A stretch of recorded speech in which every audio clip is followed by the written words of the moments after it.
बच्चों, कैसे हैं आप सब लोग घर में ही होंगे और कुछ ना कुछ आप लोग थोड़ी बहुत पढ़ाई कर रहे होंगे। इसी क्रम में आज उन बच्चों के लिए वीडियो है जो क्लास 9th से पास होके 10th में गए हैं। तो आज हम फिजिक्स के एक बहुत ही इम्पोर्टेंट टॉपिक को लेके चल रहे हैं, जिसका नाम है प्रकाश, परावर्तन तथा अपवर्तन। आप यहाँ देख रहे हैं, प्रकाश, परावर्तन तथा अपवर्तन। टॉपिक शुरू करने से पहले मैं आपको एक चीज़ और बताना चाहूँगा बच्चों, कि सब लोग घर में ही रहें, लॉकडाउन का पूरी तरीके से पालन करें और आरोग्य सेतु जो ऐप है उसको आप सभी लोग डाउनलोड कर लें, जिससे कि आप अपने आसपास अगर आप कोई व्यक्ति संक्रमित है तो उसके बारे में आपको जानकारी मिल जाए। और इसके साथ ही साथ कोरोना से बचने के लिए जो उपाय होते हैं वो सारी चीज़ें आपको उसमें आसानी से मिल जाएं और आप उसका पालन कर सकें। प्यारे बच्चों, 9th पास हो गए हैं आप लोग, 10th में आप चले गए हैं। आपके बोर्ड है, ये बोर्ड की परीक्षा 10th की होती है। अभी आपकी कक्षाएं, विद्यालय नहीं खुले हैं, कक्षाएं शुरू नहीं हो पाई हैं, तो ऑनलाइन माध्यम से आप पढ़ना स्टार्ट करें। तो आज हम प्रकाश का परावर्तन तथा अपवर्तन के बारे में अध्ययन करेंगे। तो सबसे पहले हमारा जो है, जैसे चैप्टर का ही नाम है प्रकाश, तो प्रकाश से आप क्या समझते हैं? सबसे पहले जब हम प्रकाश के बारे में पढ़ते हैं तो हमारे जहन में यह आता है कि प्रकाश क्या होता है। तो अगर हम देखें कि अगर हम किसी कमरे में जाते हैं, अंधेरे कमरे में जाते हैं, तो वहाँ पे रखी हुई चीज़ें हमें नहीं दिखाई देती हैं, और वही अगर हम कहीं उजाले पे चले जाते हैं तो हमें वो ही वस्तुएं दिखाई देने लगती हैं। अंधेरे में रहते हैं तो वस्तुएं नहीं दिखाई देती हैं, और जब उजाले की तरफ चले जाते हैं तो वो वस्तुएं हमें दिखाई देनी शुरू हो जाती हैं। इसका क्या मतलब है?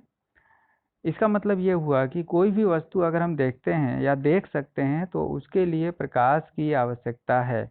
अगर प्रकाश नहीं है तो हम वस्तुओं को नहीं देख सकते हैं। अंधेरे में रखी हुई वस्तुएं हम नहीं देख सकते हैं, जबकि उजाले में या प्रकाश में रखी हुई वस्तुओं को हम आसानी से देख सकते हैं। इसका मतलब प्रकाश होगा तभी वस्तुएं दिखाई देंगी। तो प्रकाश क्या है? प्रकाश अगर हम उसको डिफाइन करना चाहें तो आप देखिए, प्रकाश को हम सबसे पहले डिफाइन करेंगे। आप देख रहे हैं, तो प्रकाश एक प्रकार की ऊर्जा है। देखिए हमने टिक लगाया हुआ है, उसको आप पढ़िए। देखिए, प्रकाश एक प्रकार की ऊर्जा है जो हमें वस्तुओं को देखने में सहायता करती है। मतलब प्रकाश अगर नहीं होगा तो वस्तुएं हमें दिखाई नहीं देंगी। और दूसरी चीज़ जो आप जानते हैं कि प्रकाश सदैव सीधी रेखा में गमन करता है, मतलब चलता है। प्रकाश सदैव सीधी रेखा में चलता है। तो ये हो गई प्रकाश की एक सिंपल सी डिफिनीशन कि प्रकाश किसे कहेंगे। प्रकाश को अगर हम डिफाइन करना चाहें तो हम इस तरीके से प्रकाश को डिफाइन कर सकते हैं। दूसरी चीज़ जो हमारा चैप्टर है, आप यहाँ देख रहे हैं, प्रकाश, परावर्तन तथा अपवर्तन, ये हमारे चैप्टर का ही नाम है। तो प्रकाश आपने देखा, और उसके बाद हमें देखना है प्रकाश का परावर्तन क्या होता है। तो परावर्तन के लिए पहले हम कुछ परावर्तन समझने से पहले, प्रकाश का परावर्तन समझने से पहले हम कुछ पॉइंट्स को और समझेंगे, तब उसके बाद प्रकाश के परावर्तन को हम समझेंगे। सबसे पहली चीज़ जो आपको समझनी है वो है आपतित किरण। क्या समझना है? आपतित किरण क्या होता है, इस चीज़ को हमें समझना है। तो बच्चों, जैसे नाम से ही पता चल रहा है, आपतित, आपतित का मतलब होता है आने वाली। मतलब अगर कोई किरण, कोई प्रकाश कहीं से आ रही है तो उस किरण को हम लोग क्या कहेंगे? आपतित किरण कहेंगे। जैसे हम यहाँ पे चित्र में आप देख सकते हैं, देखिए टिक हमने किया है। ये आपतित किरण मतलब कि कोई किरण आ रही है तो और किसी सतह पर ये क्या हो गई? टकरा गई। आप देख रहे हैं बिंदु ओ पे, ये हमारे नीचे कोई सतह है, उस सतह के बिंदु ओ पे वो किरण जो आ रही थी वो टकरा रही है। तो इस आने वाली किरण को हम लोग क्या कहेंगे? आपतित किरण कहेंगे। क्लियर है? फिर से आप देख लीजिए, आपतित किरण क्या है। अगर हम इसको डिफाइन करना चाहें बहुत सिंपल लैंग्वेज में, किसी सतह पर पड़ने वाले प्रकाश की किरण को आपतित किरण कहते हैं। आप देख रहे हैं लिखा हुआ है, किसी सतह पर पड़ने वाले प्रकाश की किरण को आपतित किरण कहते हैं। दूसरा जो पॉइंट हमें समझना है वो है आपतन बिंदु क्या होता है।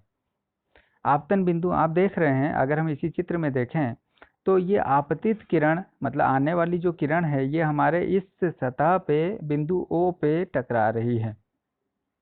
सतह के बिंदु O पे वो क्या हो रही है, टकरा रही है। तो आपतन बिंदु मतलब आपतित किरण जिस बिंदु पर टकराती है, सतह के जिस बिंदु पर टकराती है, उस बिंदु को हम लोग कहते हैं आपतन बिंदु।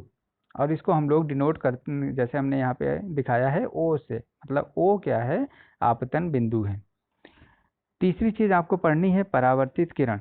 परावर्तित किरण क्या होती है, जैसे आपतित किरण मतलब आने वाली किरण, उसी तरीके से परावर्तित किरण का मतलब होता है परावर्तित मतलब जाने वाली किरण। मतलब कहा जा सकता है कि अगर कोई प्रकाश की किरण है, कहीं से आ रही है और उसके बाद किसी सतह से टकराई और टकराने के बाद वो उसी माध्यम में वापस चली जाती है, तो उसको क्या कहेंगे, परावर्तित किरण कहेंगे। ठीक है, तो परावर्तित किरण को कैसे हम डिफाइन कर रहे हैं, आप देख रहे हैं बच्चों यहाँ पे, जब प्रकाश की किरण किसी बिंदु से टकराकर, देखिए लिखा हुआ है, उसी माध्यम में वापस चली जाती है, तो उसी माध्यम में लौटी किरण को परावर्तित किरण कहते हैं। मतलब जो किरण आपकी आ रही है उसे आपतित किरण, और आने के बाद टकराई और टकरा के फिर वापस उसी माध्यम में चली गई, तो उसको हम लोग कहेंगे परावर्तित किरण कहेंगे। अगला पॉइंट आपको समझना है अभिलंब, तभी हम प्रकाश के परावर्तन और अपवर्तन को समझ पाएंगे। जब आप इन टर्म्स से भली भांति परिचित होंगे तब आप सारी चीज़ें समझेंगे। तो अगली चीज़ आपको समझना है अभिलंब क्या होता है। देखिए अभिलंब, वैसे आप जानते हैं अभिलंब का मतलब लंब, मतलब 90 डिग्री की अगर हम कोई लाइन खींच दें, सीधी सीधी अगर हम कोई लाइन खींच दें, तो वो दूसरे से, मतलब दो लाइनें हों और एक दूसरे पे 90 डिग्री का कोण बनाती हैं, तो वो अभिलंब एक दूसरे कहलाती हैं। तो अभिलंब यहाँ पे हम क्या है, अगर आपतित किरण सतह पर टकराती है, किसी बिंदु पर टकराती है, और उस बिंदु पर अगर हम कोई लंब खींच दें, जैसे आप ये देख रहे हैं, ये लंब हमने खींचा हुआ है PQ, ये हमारी आपतित किरण है। आपतित किरण बिंदु O पे टकरा रही है सतह के, और उसी बिंदु O पे हमने एक ये लंब खींच दिया है PQ। तो ये जो PQ होता है वो हमारा अभिलंब कहलाता है। मतलब किसी समतल सतह के किसी बिंदु पर खींचे हुए लंब को उस बिंदु का अभिलंब कहते हैं। तो आप 4 पॉइंट से आप अच्छी तरीके से परिचित हो गए। आपतित किरण, आपतन बिंदु, परावर्तित किरण और अभिलंब, इन सारी चीज़ों से आप जान गए अच्छी तरीके से कि ये क्या क्या होते हैं। अगला जो है आपको समझना है आपतन कोण। नेक्स्ट पॉइंट है आपका आपतन कोण। आपतन कोण क्या होता है, इस चित्र को आप देखिए। अब आप अच्छी तरीके से समझ रहे होंगे कि ये जो किरण है ये आपतित किरण है, ये क्या है, हमारा नीचे वाली सतह है, और यहाँ पे टकराने के बाद, इस सतह से टकराने के बाद ये किरण इधर की तरफ जा रही है। ठीक है, तो इसका मतलब आपतन कोण हम किसे कहेंगे, आप देख रहे हैं आपतन, ये आपतित किरण है। आपतित किरण इस लंब के साथ एक कोण A बना रही है, आप देख रहे हैं, देखिए A लिखा हुआ है। आपतित किरण इस लंब को हमने नाम दिया था अभिलंब। आपतित किरण आपतन बिंदु पर खींचे गए अभिलंब से जो कोण बनाती है उसे आपतन कोण कहते हैं। इसे हमने किससे डिनोट किया है, A से डिनोट किया है, मतलब कोण A आपतन कोण हो गया। दूसरी चीज आपतन कोण, और दूसरी चीज परावर्तन कोण क्या होता है। जहाँ पे ये बिंदु O है, O से वो रेखा किरण जो थी वो उसी माध्यम में वापस चली गई, मतलब आपतित किरण बिंदु O पे टकराई और टकराने के बाद वहां से क्या हो गई, वापस चली गई। तो ये जो वापस चली गई उसको तो हमने परावर्तित किरण कहा। इस परावर्तित किरण और इस अभिलंब के बीच में आप ये देखिए B एक कोण बन रहा है, तो इसको हम लोग क्या कहेंगे, परावर्तन कोण कहेंगे। तो आप देखिए परावर्तित किरण आपतन बिंदु पर खींचे गए अभिलंब से जो कोण बनाती है उसे परावर्तन कोण कहते हैं। इसे कोण B, जैसे कोण B परावर्तन कोण है। आप यहाँ पे चित्र में आसानी से देख सकते हैं कि कोण B क्या है, कोण B परावर्तन कोण है। तो आपने देख लिया कि आपतन कोण क्या होता है और परावर्तन कोण क्या होता है।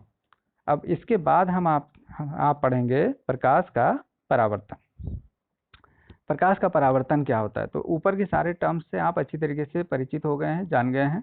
तो प्रकाश का परावर्तन क्या होगा कि अगर कोई किरण आ रही है, कहीं से आ रही है, प्रकाश स्रोत से, किसी सोर्स से आ रही है, वो किसी चिकनी या फिर चमकदार सतह से टकराती, जैसे कि ये जो है ये सतह क्या है, चिकनी सतह है, चमकदार सतह है, उससे टकराती है और टकराने के बाद वो उसी माध्यम में क्या हो जाती है, वापस चली जाती है। तो ये जो हमारी घटना है इसको हम लोग कहते हैं प्रकाश का परावर्तन। समझ गए बच्चे? तो प्रकाश का परावर्तन एक बार फिर से आप देखिए, जब प्रकाश की किरण किसी चिकनी या चमकदार सतह से टकराती है तो टकराने के पश्चात उसी माध्यम में वापस लौट जाती है। इस घटना को प्रकाश का परावर्तन कहते हैं। तो आज हमने पढ़ा कि प्रकाश क्या होता है, प्रकाश से संबंधित बहुत सारे टर्म्स आपने देखे और उसके बाद प्रकाश के परावर्तन के बारे में आपने जाना कि प्रकाश का परावर्तन क्या होता है। अब नेक्स्ट वीडियो में हम प्रकाश के परावर्तन के नियम के बारे में पढ़ेंगे। आप सबसे पहले एक रजिस्टर बना लें फिजिक्स का और उसमें इन सारी चीज़ों को लिखें और बिल्कुल इसी तरीके से चित्रों को बनाएं और कल फिर हम इससे आगे की और चर्चा करेंगे। ठीक है बच्चों? ठीक।